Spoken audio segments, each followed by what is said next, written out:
Welcome to this lesson on the second of our 3 verbal reasoning question types, critical reasonings. So let's start by discussing how frequent critical reasoning questions are. So they are assumed to be the least frequent verbal question type, meaning that you'll see more sentence corrections and reading comprehension questions than critical reasoning questions on average. Usually there are going to be between 9 and 13 critical reasoning questions per verbal section, and they are also potentially going to be a content area for what are known as two-part analysis questions in integrated reasoning. So you'll see questions similar to a verbal critical reasoning with 2 selections to be made for a single slide within the integrated reasoning, and those questions will follow a similar process to what we'll discuss just for verbal critical reasonings. Now, the strategic implications about this information is first that you're going to spend, on average, more time for these critical reasoning style questions than certain other question types in both the verbal and the integrated reasoning sections. So first, in the verbal, while on average you're looking at just under 1:50 per question, we're going to allocate approximately 2 minutes per question per critical reasoning within the verbal section, because paying attention to the details matters on these questions. So you have to read carefully both the prompt, the question, and the choices. Therefore, we're going to allow ourselves a little bit more time to evaluate the information. Same thing goes for the integrated reasoning. The average time per question in the integrated reasoning is going to be 2.5 minutes, but we're going to say approximately 3 minutes per 2-part analysis question that follows a critical reasoning format. Now, the maximum is going to be 3 minutes per individual critical reasoning question. In the verbal, again, spend more time on earlier questions than later ones, just because earlier questions do matter more within the scoring rubric, and you're going to have a maximum of 4 minutes for any integrated reasoning 2-part analysis style critical reasoning question. Now, you do have to minimize yourself to a single reread before moving to eliminate and guessing to save time. You aren't going to be able to read and reread the prompt and the choices. You have to evaluate the information efficiently, even though you do have a little bit more time per question. And these, in both the verbal and the IR sections, are going to be the question type you are most aggressively going to skip proactively. Because critical reasoning questions are self-contained, they only affect a single question. So even though they may take longer on average, they don't have a disproportionate impact on how the exam is going to go, whether it's in the verbal section or the integrated reasoning. They don't impact any other questions, and once you've seen the critical reasoning scenario and the question, nothing else is going to be tied to it. So it's okay to be a little aggressive in skipping if you're behind pace in the verbal or integrated reasoning sections as far as critical reasonings are concerned. So let's take a look at the 2 primary types of critical reasoning questions you're going to see. First is going to be an inference style critical reasoning. So you're always going to begin with a standalone scenario of facts to evaluate. And so here we've got a couple of sentences about Hayes Chicken Farm and foxes and dogs. We'll come back to this in a moment. Then you will always have a single question task, which is going to be what must be. So in this case, we've got which of the following is best supported by the statements above, meaning what must be true or what must be supported by those 2 sentences in the prompt to begin with. Then we get 5 choices that are presented to cross-check against the statements of fact as either absolutely certain or absolutely impossible. In this case, they're going to be absolutely certain because if you follow the statements of fact, it logically follows, even though it's been unstated, that one of these answer choices must be true as well. So let's take a look at the choices. With choice A, we've got every farmer should have a dog. So let's look at the prompt first. So it says, several brown foxes have been seen outside of Hayes Chicken Farm. Dogs have been proven by farmers to deter foxes from stealing chickens. So you just have to accept these facts as true. But does this mean that absolutely every farmer should have a dog? Well, no. We're only talking about farmers needing to deter foxes from stealing chickens and that dogs might be helpful So that doesn't mean that absolutely every farmer should have a dog, so we can eliminate that answer choice pretty readily. Then we've got this next choice about dogs hating foxes. Again, we don't know anything about every dog, and we can't affirm the idea that dogs hate foxes. We don't know that. There's nothing in the prompt about dog intent. So while it may seem reasonable, it's not absolutely supported by those statements. You're kind of making an unwarranted assumption, which is what the exam is testing in these questions. Then we've got this idea of Hayes chickens could benefit from a dog on site. Well, this is our answer, and it's because it's nice and bland and fully supported by the statements of fact. So if dogs have been proven by farmers to deter foxes from stealing chickens, then it does seem reasonable that having a dog on site could possibly provide a benefit for Hayes's chickens on the chicken farm, where several brown foxes have been seen outside. And it's nice and bland. Often with inference, you're looking for something that is just a half step beyond what the statements are literally, but unstated. So again, choice C seems very much supported by the statements above, and we'd probably give that the check. Now, all foxes steal chickens. Similar to every farmer, we can't make any sort of assertions about all foxes. We're only talking about several brown foxes, and in fact, we don't know that these brown foxes are actually going to steal chickens. It's just that they might. Seems reasonable, so any statement about all foxes is not going to be supported. And choice E, while it may seem reasonable that Hay would want to make money, there's nothing about revenue or profit, and talking about cattle. All of this is far beyond the scope of this specific little paragraph, so we can eliminate E quite readily as well. So now, let's look at the other primary format of critical reasoning questions and argument critical reasoning. So, an argument critical reasoning is going to present a standalone scenario of facts that then support a subjective conclusion that must be evaluated within the prompt. So, in this case, it's very similar to what we just saw. We've got several brown foxes have recently been seen outside of Hay's chicken farm. As a result, Hay has decided to get a dog to protect the chickens. So, again, the conclusion is Hay's action decided to get a dog to protect the chickens because of the foxes, theoretically. So, then you're going to have one of many possible question tasks that require evaluation of the conclusion and its inherent assumptions. So in this case, we're being asked to support Hay's decision, which is to get a dog to protect the chickens. So then you have 5 choices to consider as true to determine if they have a definitive impact on the argument required by the question task. In this case, to strengthen Hay's decision or support it, as referenced by the actual question. So now, we once again will go one by one through the choices, trying to find one that, if true, supports the idea that Hay should get a dog to protect these chickens. So first, we've got many farmers liking dogs. While that seems wonderful, it has nothing to do with Hay's decision regarding protecting the chickens.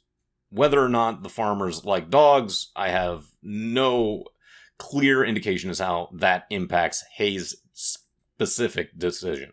Also, many farmers, does that include Hay? Hay may be one of the farmers that don't like dogs. We don't know, so we can eliminate choice A. Now, similar to the last example, some dogs hate foxes. Wonderful.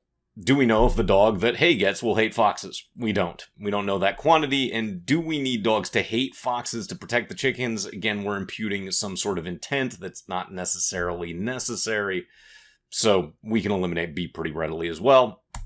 Choice C seems reasonable, but because we're only talking about several brown foxes, it's not going to help us to determine that all foxes steal chickens. That doesn't help explain why getting a dog specifically will help to protect these chickens from these several brown foxes that have been seen outside of Hay's chicken farm.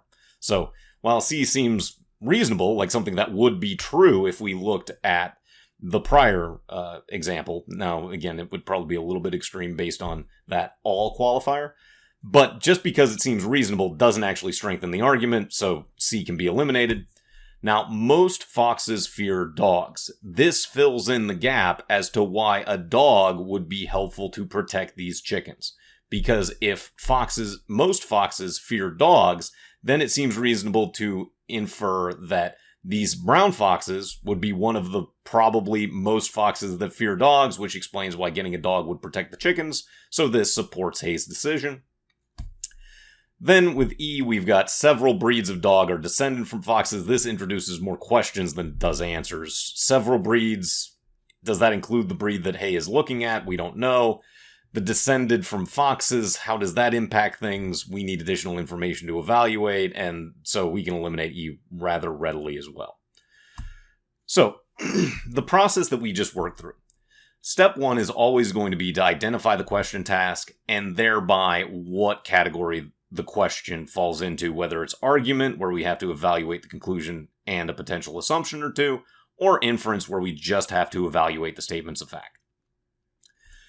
Then and only then are we going to read the prompt and take notes as appropriate. So if it's an argument task, you're going to read the prompt and note the exact conclusion, or conclusions if you're looking at a boldface style question, so that you know what you're being asked to evaluate. Then for inference tasks, all you have to do is read the prompt and shorthand note the statements of fact. Oftentimes you'll use initials, you use literal shorthand, abbreviations, and you just have to make sure that you're sticking to the facts as presented and not going beyond them. Step 3 is for the argument tasks only, and that's going to be to make a prediction. So you want to broadly predict what the answer should do to address the argument question task. And you can see a litany of question tasks that are possible. So for our prior example, where we were being asked to support Hayes' decision, we want to basically just show that the plan will work to protect the chickens, and choice D did, because if we thought about it, we went, well, if foxes fear dogs, or most foxes fear dogs, it's reasonable to state that by getting the dog will deter the potential foxes outside the chicken farm who might steal the chickens. Step 4 is going to be for both, and that's the process of elimination, and we have some common wrong answers, reasons that we can use liberally when evaluating critical reasoning questions. When it comes to argument, we're looking at things that first have a reverse impact. So that would be, say, we're being asked to strengthen the argument, and we actually find an answer choice that weakens the argument. A vague impact is those things like some foxes, or some dogs, or some farmers. Well, some is an incredibly ambiguous quantifier. We don't know if that means 1 or 1,000,000, so if you can interpret the information in multiple ways, especially through quantification or qualification, you can probably eliminate it when you're dealing with argument question tasks, because it's not going to be specific enough to properly address the task. You also have instances where additional information is needed to determine the impact. That's like the one where we were talking about the foxes being, or the dogs having been descended from foxes. I'm not a dog genealogist, so I need additional information, and if you require additional information, then it can't be the correct answer when you're evaluating an argument. And no impact, you just have to be careful with this, because you have to consider the impact as both true or false. So for instance, about the dogs hating the foxes, you're like, well, if the dog hates the foxes, does that mean they're more effective at deterring them? No. If the dog doesn't hate the foxes, are they more effective? No. So it has no impact whether you consider the information true or false, and that's how you really need to consider a no impact wrong reason. And then for the inference question types, you have similar but slightly different wrong reasons. First is going to be a reversal of the information from the passage. So if you've got a passage that says, as we had, that the dogs are going to deter some foxes, well, if it says that foxes will enter wantonly when there's a dog, you're like, well, that's actually backwards from the inference question. So you can eliminate that. Extreme inferences are, again, that idea of that, all farmers like dogs or something of that nature. You can't make an inference about an entirety of a group or a category. You have to make sure that you're limited to just the specific situation that has been presented when you're dealing with inference.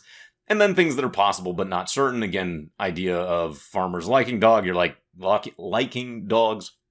That might be something that is reasonable, but it doesn't necessarily have to be true. And these are some of the harder question or harder inference question answer choices to eliminate, because it seems reasonable, but it's just not absolutely certain. Now we will go to look at both an inference and an argument style critical reasoning sample question, similar to what you can experience on the GMAT. Okay. So let's now take a look at a sample inference-style critical reasoning question and prompt. So remember, we're always going to want to set up the scratch pad first. So we're going to have A, B, C, D, E here. We're going to have a line over top, and we're going to figure out first what the question task is. So the information in the passage most strongly supports which of the following. And if the prompt is going to lead to an answer choice, this is going to be an inference style question, and we know that that task is simply what must be. And so let's just take shorthand notes of the information so that we can keep track of what is being presented. And you can use some shorthand abbreviations, acronyms, initials, that sort of thing. So we'll start with just fact 1, which says that matching marbling patterns of the past is an important part of what staff at the Global Publishing Office do. So we can just say MMP for matching marbling patterns is part of GPO staff. So we'll know what that means for the next couple of minutes that it matters. Then we're just going to take down fact 2. So fact 2, workers are often asked to recreate designs so that routine publications such as the Jefferson Manual look consistent from year to year. So we know that GPO staff match those MP, meaning marbling patterns. So we can recreate the designs. So again, we're just taking shorthand, direct like that. Then fact 3 says that, however, there are also publishing jobs that offer opportunities for plenty of creativity. So we know that GPO jobs with creativity.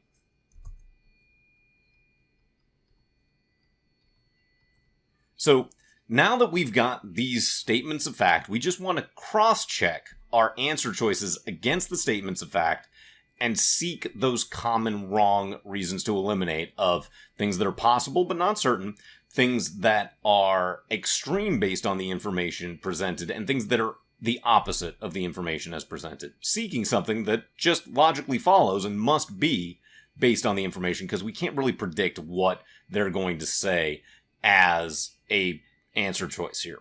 So choice A, classic marbling pattern replication is the primary responsibility for Global Publishing Office staff members. While we talk about their responsibilities, it is never stated that this marbling pattern replication is the primary responsibility. So we can eliminate choice A as something that is extreme based on the information. Then choice B, publication of the Jefferson Manual is an activity lacking opportunity for any creativity. So, while again we know that the Jefferson Manual is a routine publication, we don't know that it lacks the opportunity for any creativity. So again, we can consider this as an extreme answer choice that can be eliminated. For choice C, we see that there is an extensive library of past Global Publishing Office publications available to current staff members.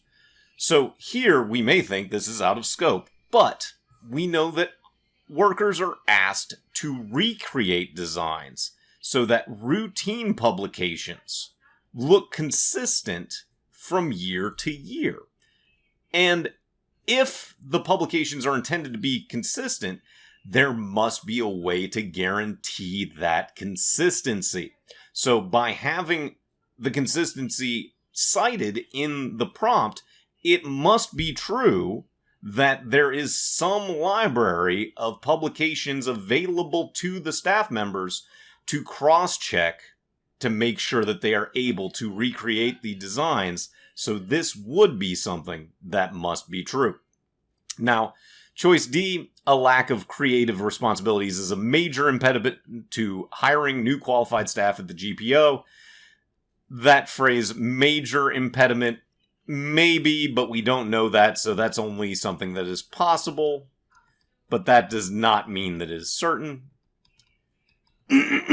Now, the cost for creating marbling patterns is less than the cost for the cost for recreating marbling patterns is less than the cost for drafting entirely new patterns.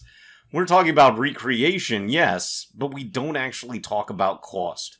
So the cost, again, it's something that seems reasonable, but it's not certain based on the information in the prompt. So the correct answer is C, because without that extensive library, we won't be able, if we're in the global publishing office, to recreate those designs because we wouldn't know what the past ones look like. So that is an example of an inference-style critical reasoning. Let's now consider a argument-style critical reasoning task. Now first, of course, set up the scratchpad, A through E, and put a little line over top for what the question task is. Now, it may seem to start that this is an inference-style question, because it says, which of the following most logically completes the archaeologist's argument? And you may say, well, that has to be the conclusion. But anytime we've got the word argument in the task, this is really telling us that we're dealing with an argument-style task. And we've got the word since as a transition leading into the blank. And when we consider words like since or because, I like to call this a since strengthened. So that's how we'll label this out. And before we consider the actual prompt, let's just consider the idea of since and why it's a strengthened task abstractly. So if I were to say, I have to go to the grocery store since, the thing that's coming next is the reasoning behind why I need to go to the grocery store. So this is really just asking to provide the information that would strengthen whatever the conclusion is. So let's go ahead and just set up a little spot here with a C that's going to be where we're going to place our conclusion as a prediction as part of our process in working through the prediction piece that will be necessary for this critical reasoning argument style task. So artifacts comprised of bone, stone, and shells unearthed during a recent excavation of East Anacapa Island provide important information regarding possible interaction between the Anacapa people and the mainland. Now, this may seem like an opinion, but really it's being presented as a fact. So this is not our main conclusion. Also, we know that because we've got a since strengthened, the conclusion has to pretty much come directly before the since. So we just have to accept that as a fact, that these shells, bone, stone, artifacts are providing information about this interaction between the Anacapa people and the mainland. In particular, sharpened fishing tools made from white-tailed deer bones suggest that mainlanders may have used the island as a fishing ground, since blank. So the suggestion is going to be our conclusion, that mainlanders may... Well, we'll have to wait for that to update. So mainlanders may have used Anacapa Island, for fishing. Not fro fishing, for fishing. And the evidence for this is the white-tailed deer bones fishing tools. So our prediction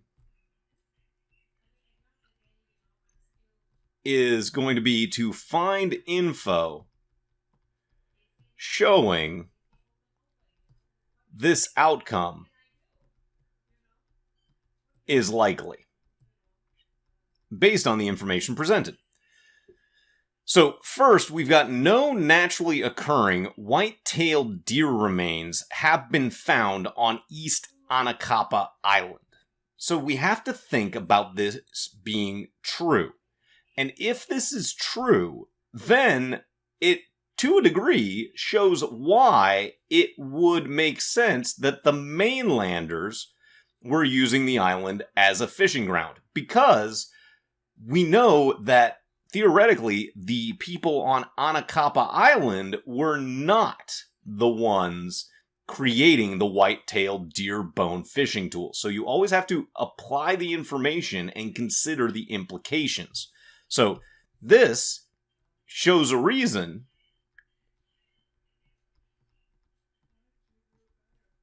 that the outcome above was likely.